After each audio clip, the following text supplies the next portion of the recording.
La hora de Maquiavelo. Para conocer a los que están detrás del poder.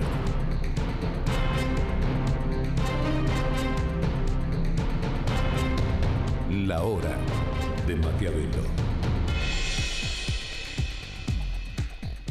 Hola, hola, ¿qué tal? Bienvenido a esta nueva hora de Maquiavelo. Bueno, vos ya sabés que desde hace 16 años ya estamos para mostrarte ese panorama único de la televisión argentina, de cómo trabajan, cómo hacen, cómo ayudan a los gobiernos, a las empresas, los maquiavelitos, ¿no? Que ya sabés que son asesores de comunicación de políticos, de gobiernos, de empresas. Empezamos otra vez, no es para castigarlo, pero es para tratar de aprender de Facebook. Bueno, te habrás enterado que después de haber escuchado que Facebook dejó o de alguna manera vendió a una empresa datos privados de 50 millones, aparentemente 50 millones de norteamericanos, que ayudaron con esos datos a que Trump ganara una elección que según todos los encuestadores la tenía perdida.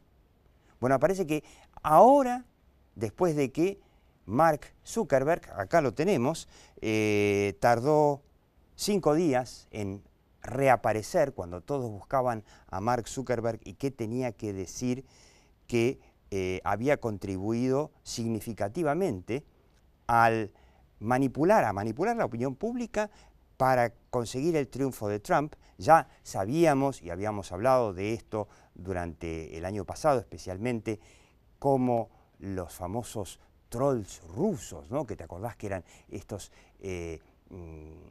estas empresas, granjas de trolls que compraban espacio en Facebook para llegar a potenciales votantes con información falsa y que ayudaron también al triunfo de Donald Trump, ayudaron a que ahora Gran Bretaña esté mal tratando de salir de Europa con el voto del Brexit, contribuyeron significativamente a la crisis que generó el separatismo catalán en España. Bueno, ahora nos enteramos que se habían vendido primero, o se habían aprovechado 50 millones de perfiles para manipularlos, para que voten o no voten a tal y cual en Estados Unidos. Y contamos aquí en la hora de Maquiavelo, podés repasarla ahí en YouTube, una peculiaridad, y es que en los últimos años, desde que apareció Facebook, los gobiernos, las empresas, bueno, aprendieron que hay un nuevo paradigma de comunicación, y sobre todo de comunicación de crisis. Las crisis ya no son lo mismo que eran, ya no son lo que eran desde que existe Facebook. Porque Facebook obligó a las empresas, a los gobiernos, a ser mucho más transparentes, a ser mucho más rápidos en su comunicación. Y bueno, cuando le tocó la crisis a Facebook, hizo todo lo contrario. Es más, se comportó como ya no se comportan más las antiguas empresas de ladrillos, ¿no? Con chimeneas, desapareciendo, no contestando, ocultando. Bueno, creíamos que lo habíamos visto todo en el mal manejo de crisis de Facebook. No lo vimos todo, porque la semana pasada resulta que nos enteramos de que no habían sido 50 millones, sino que habían sido 87 millones y que había gente de todo el mundo y que probablemente los 2.000 millones o no sé cuántos miles de millones de usuarios de Facebook en el mundo estén siendo violados en su derecho a que se respete su privacidad, sus datos. Esto se llama en la jerga de los expertos en crisis management, en la gestión de crisis, que para prevenir que una crisis dañe tu reputación hasta liquidarte, se llama el goteo informativo. ¿Por qué? Porque un día salís con una mala noticia y tenés que salir a enfrentarla. Pero detrás de esa mala noticia hay 10 noticias malas más y tratás de ocultarlas, pero no podés porque después sale la número 2. Y cada vez que cae una gota, que sale una información más, te aparece una nueva tapa de los diarios. Sí, de los diarios, de los antiguos diarios. Esos que, según los adoradores de las redes sociales, ya no cortan ni pinchan. Sin embargo, como habíamos dicho en el programa pasado, la crisis de Facebook finalmente se generó por una investigación de diarios tradicionales como el New York Times, por ejemplo. Entonces, una nueva lección de lo que no hay que hacer en comunicación de crisis, el goteo. Si tenés, como diría Nicolás Maquiavelo, si tenés que dar una mala noticia, toda junta. Maquiavelo decía hace 500 años, el mal todo junto, y después ir dando de a poco las buenas noticias. Bueno, don Mark Zuckerberg no solamente, finalmente aprendió algo de la prensa gráfica, porque cuando se tuvo que defender salió en la CNN, publicó solicitadas en los diarios tradicionales en papel. La nueva receta que habría que pasarle a Mark Zuckerberg es que finalmente, cuando tenés una crisis, toda la verdad de golpe, porque después viene tu tarea de cómo haces para reparar ese daño. Vamos a sentarnos con uno de los hombres de comunicación más interesantes en estos momentos de la Argentina, que es un español que vivió 20 años aquí, comunicó 20 años para una de las empresas tecnológicas más importantes del mundo, que es IBM, y ahora se va. Y ahora que se va, nos va a contar cómo ve comunicando a la Argentina, cómo ve comunicando, por supuesto, a Facebook. Quédate.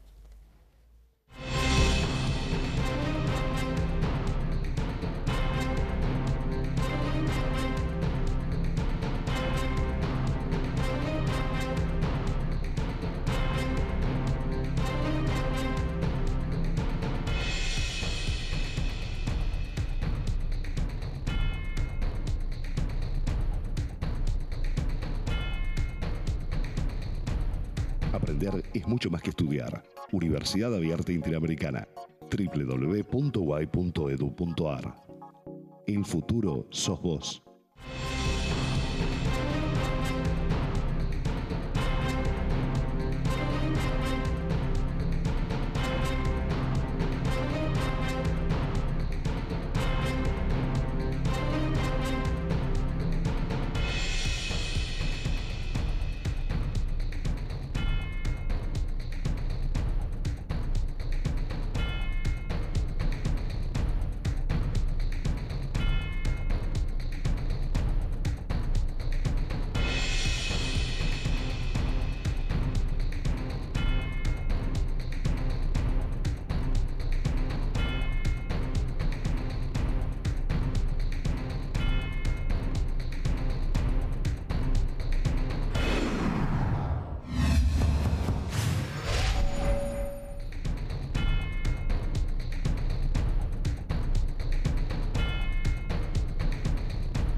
Bueno, usted está viendo a Ignacio Vaca de Osma, a quien yo conozco desde hace exactamente 20 años.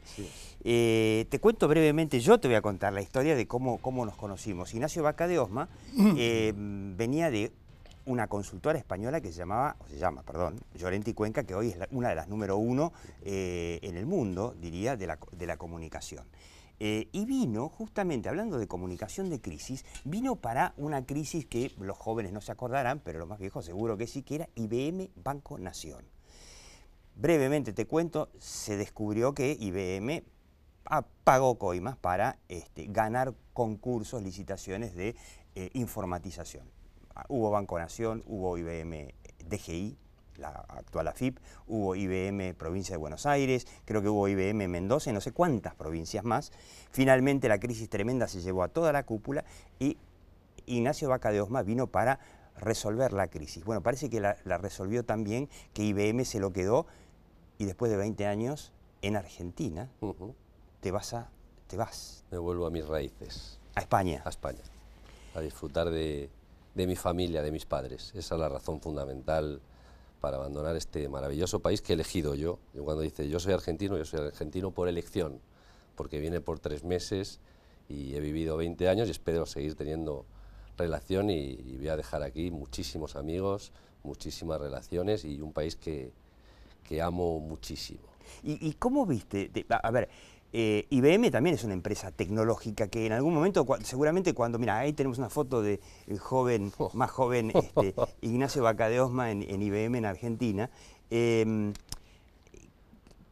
era una empresa que vendía computadoras y ahora es una empresa, digamos, que vende, no sé, software, como le llaman ahora, alojamiento en la nube, ese tipo de cosas. Inteligencia artificial, transformación, que es lo que se viene, ¿no? ¿Cómo lo ves a Mark Zuckerberg comunicando la crisis de Facebook? Yo creo que estoy en el extremo opuesto de Facebook, porque yo en la empresa en la que he trabajado estos últimos 20 años, justamente lo que le dice a sus clientes es que el valor de cada uno de ellos son sus datos. O sea, y nunca vamos a usar sus datos. El valor más grande que tiene la compañía es toda su información, todos sus datos. Eso se lo dice también, se lo decía Facebook a los usuarios, lo que pasa es que evidentemente no cumplió. Efectivamente, no cumplió y era muy fácil que esto pasara, porque primero no hay reglamentación mundial, esto es global, cada país, cada región tiene su reglamentación propia, con lo cual... Europa es mucho más dura. Muchísimo más dura y pone multas durísimas, además, por todo el uso de data que no ha sido autorizada. Yo creo que es una crisis y lo que estoy viendo, y luego creo que vamos a hablar también de otros temas, es titularía en casa de herrero, cuchillo de palo. Tal cual, en casa de herrero, cuchillo de palo. Y lo veo cada vez más. Yo creo que los que estamos en comunicación nos estamos relajando demasiado. Tú hablabas de que, en tu editorial, de que hay una nueva crisis a raíz de esto. Yo creo que los elementos para trabajar una crisis son exactamente los mismos que hace 20 años. Ponle, si quieres, el tema del tiempo de agilidad. Pero el manual es el mismo. Pero hay un tema, me parece, por ahí me equivoco, que las redes sociales ya no les permiten a los medios hacer lo que quieren. Ahora, también estamos viendo, y en Argentina particularmente, cómo las redes sociales presionan a los medios, a veces se dejan presionar y a veces no. Y pasan cosas tan locas como, por ejemplo, ¿estuviste viendo lo que estuvo pasando con Natalia Haidt y sus denuncias increíbles de pedofilia contra periodistas, contra un colega periodista, probablemente el más prestigioso de la Argentina hoy, y que, bueno, en las redes sociales a esta gente ya la condenaron? En las redes sociales son como un circo romano. Quieren sangre, sangre y sangre y hacen así sin consultar fuentes. Que era lo que te decía yo, la crisis de siempre es, primero, analizar la situación, todo el aspecto de la situación. Segundo, preguntar a todas las partes. O sea, eso lo estudié yo en la Facultad de Periodismo, que sigue siendo vigente. Ahora, da igual. Pero en las redes sociales no son periodistas con la ética del periodismo, sino que son pibes cuya opinión se difunde tanto como los medios. Pero una cosa es que un pibe opine lo que fuera, y otra cosa es que expertos en comunicación o periodistas se dediquen a opinar o difundir esas informaciones. Si yo soy un pibe que tengo 100 seguidores, puedo opinar lo que quiera, no va a tener más trascendencia que eso. Salvo que uno de tus seguidores sea un tipo con muchos más seguidores y te replique, y en un rato se armó una locura como la que se armó. En algún momento va a pasar por alguien que tendría que tener el criterio, la preparación de saber cómo frenar algo que puede destrozar la vida de personas, de familias, de hijos.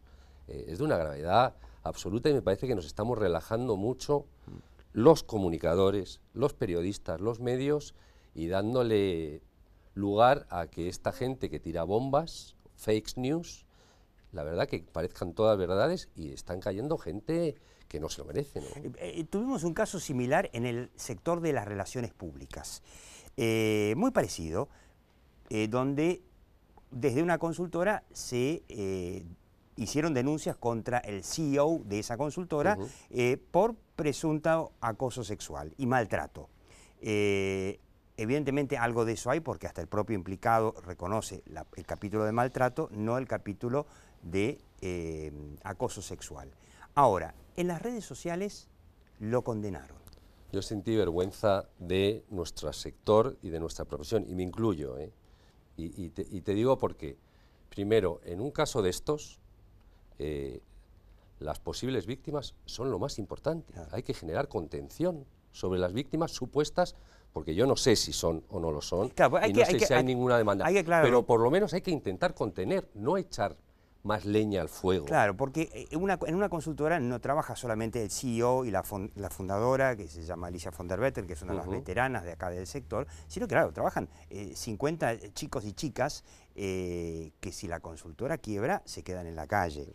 Y como está la situación, esa consultora va a terminar quebrando. Entonces la pregunta es si esa condena, incluso se lanzaron boicots, periodistas del área de negocios que lanzaron boicots contra la empresa, la llevan a la quiebra, como también en el caso de los periodistas y funcionarios y políticos denunciados por esta señora Natalia Haidt, que después salió corriendo de tribunales porque no tenía nada para decir, queda manchada la reputación y en el caso de una empresa, por supuesto, en la calle la gente que trabaja para ella. Yo creo que se hizo todo mal. Primero pensando en estas chicas en el caso de que de verdad hayan sufrido esos abusos y esos maltratos. Hay que contenerlas, hay que sacarlas de un mundo donde les puede generar hasta traumas peores. Eso por un lado. Y luego los que somos expertos en comunicación. Un periodista no puede boicotear a las empresas que trabajan para esa consultora en un día, o sea, habiendo leído 20 tweets. Porque hay que tener unos argumentos. Pero en el sector, muchos colegas del sector también salieron a condenarlos. No sé, yo creo que ahí tendríamos que revisar todos el manual de crisis y ahí creo que el sector como tal demostró no estar preparado para crisis en las redes sociales. Yo creo que tenemos que estudiar y prepararnos como todos que en las redes sociales se pierde la prudencia. Pero por eso te digo, pero hay que volver a las bases. O sea, las redes sociales es una herramienta más. Es mucho más rápida, crece más rápido, pero hay que volver a escuchar a las partes, a tomar todos los elementos en cuenta, a hacer un diagnóstico equilibrado. ¿Sirve para eso destacar, porque ese es el debate en definitiva, y te digo un debate que en estos momentos en los medios de comunicación no sabes cómo está, para destacar la importancia de los medios tradicionales de comunicación y del periodismo? Porque todo esto nos sirve para ir a uno de los temas principales.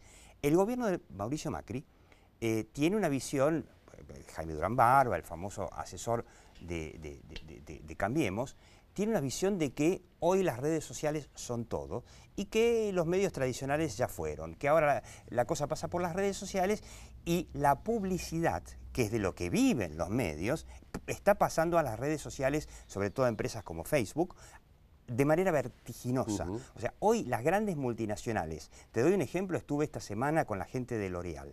En Argentina, ni hablemos de en el mundo, pero en Argentina, L'Oréal, el presupuesto dirigido a Internet, o sea, fundamentalmente Facebook y Google, va a ser casi el 30 y pico por ciento de, 37% creo que es la cifra, si no me equivoco, de la inversión. Eso es más que la inversión de L'Oréal, estamos hablando de L'Oréal, en televisión. Y este proceso sigue, no es que termina con esto y ahí quedamos, no, yo creo sino que va a seguir creciendo. Y los medios están, en Argentina particularmente, pero en todo el mundo, desesperados por su subsistencia.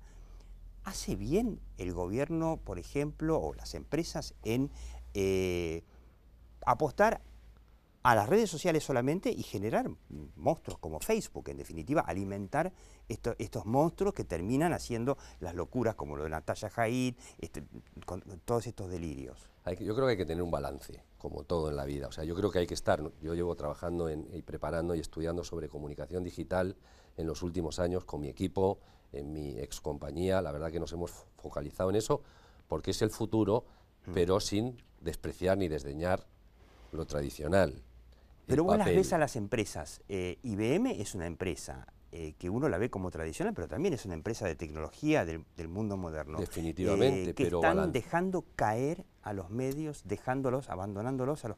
no digamos a los medios, al periodismo tradicional. Yo creo que Argentina es un país particular. Yo en la Argentina, como yo he hecho 20 años, es como hacerte 27 másters en comunicación, vivir en Argentina comparado con el resto del mundo, porque todo el mundo sabe de comunicación, todo el mundo se cree que sabe de comunicación y todo el mundo opina de comunicación. Sí.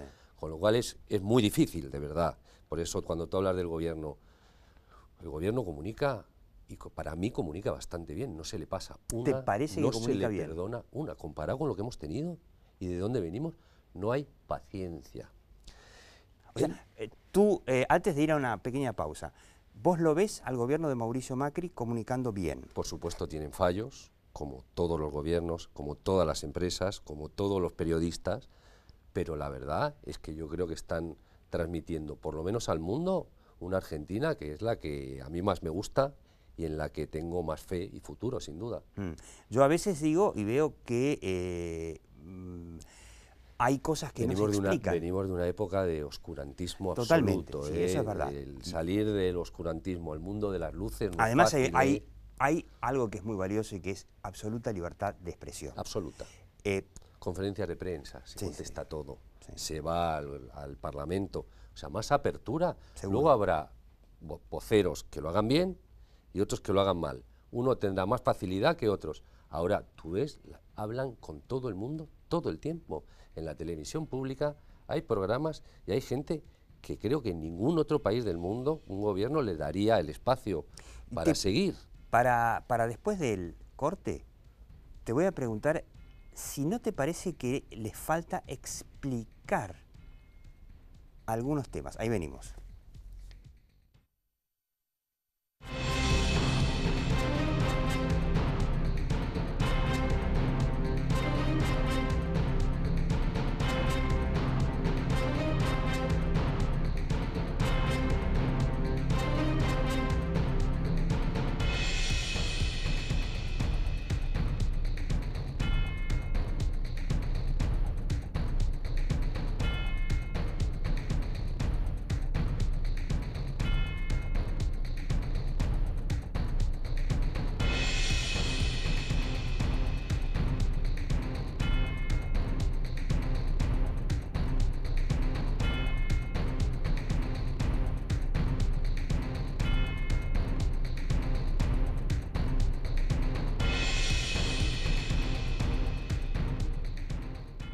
Provincia Seguros te presenta su nueva app.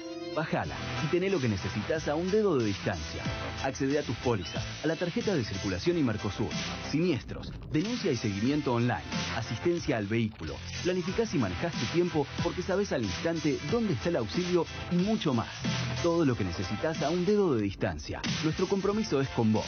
Provincia Seguros, una empresa del Grupo Provincia.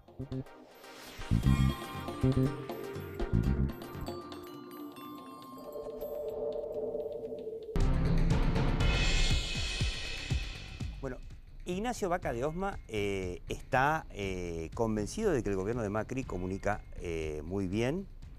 Muy bien, no, que no lo hace mal, es distinto. ¿Cómo lo ves, por ejemplo, a Marcos Peña? A mí Marcos Peña me parece un gran ladero del presidente. A mí me gustaría tener una persona así a mi lado derecho. Explica bien las cosas, afronta, pone el pecho y comunica, y habla, y habla, y habla.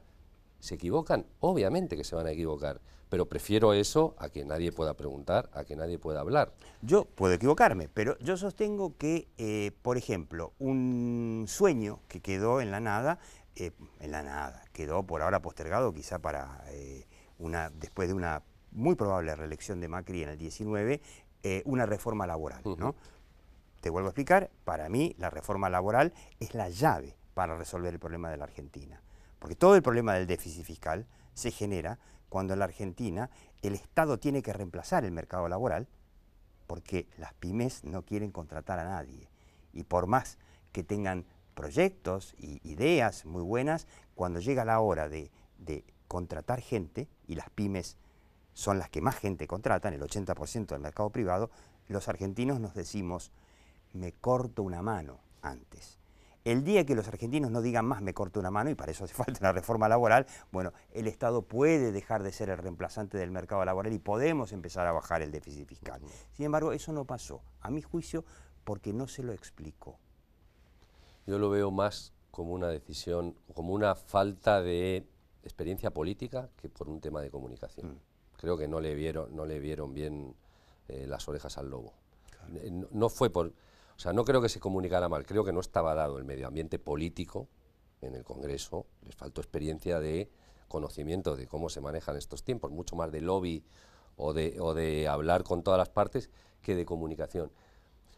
Porque al fin y al cabo tú y yo somos expertos en comunicación, pero no sé si al 90% de la gente en Argentina mira tan finito. Pero vos no creés que con una opinión pública informada sobre un tema determinado, tenés a un Congreso en donde el gobierno no tiene mayoría, en ninguna de las dos cámaras, tenés a un Congreso más dispuesto a aceptar la posición del gobierno? No sé si es un tema que mueve la aguja de la opinión pública en general. Porque todos trabajamos. Sí. Bueno, todos trabajamos. Hay algunos que no trabajan, No. hay muchos vagos. No, pero lo que te quiero decir es, no sé si es un tema de la reforma laboral, los pones en las 10 prioridades de la gente y posiblemente ni te aparezca. Claro, entonces, no, es más, tampoco se va a poner lo más probable nadie... es que la gente diga, no me hagan una reforma Claro, laboral, por eso. a ver si A, me hacen trabajar más, o B, me hacen trabajar. Por eso yo creo que es un tema mucho más político y del Congreso, y de buscar aliados y sacar la ley, que de opinión pública o de comunicación. Sí, una visión, una visión. ¿Qué le recomendaría? Bueno, vos ves que comunica bien el gobierno,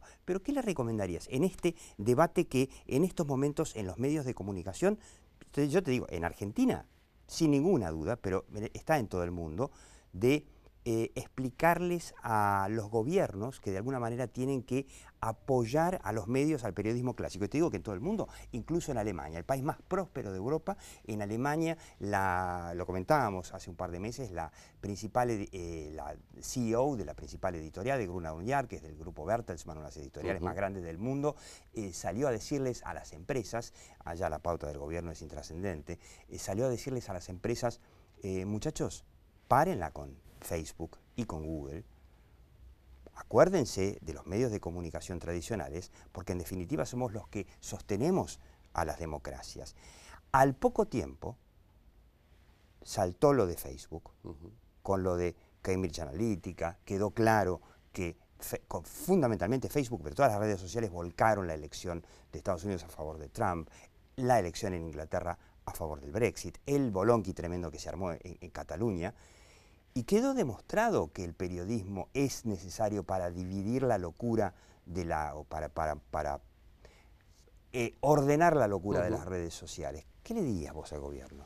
Yo lo que veo esto es como cuando apareció la televisión y parecía que la radio se iba a morir, y la radio subsiste. Yo creo que es al revés, creo que es uno de los medios que goza de mayor salud, ¿sí?, prestigio, credibilidad y fidelidad. Hasta el teatro existe. A pesar del cine, la televisión, Netflix, todavía la gente va al teatro. Yo creo que los medios tradicionales van a seguir existiendo. Creo que les ha venido bien también un poquito de zarandeo, de modernizarse, de no creerse que yo tengo la verdad, tengo el poder.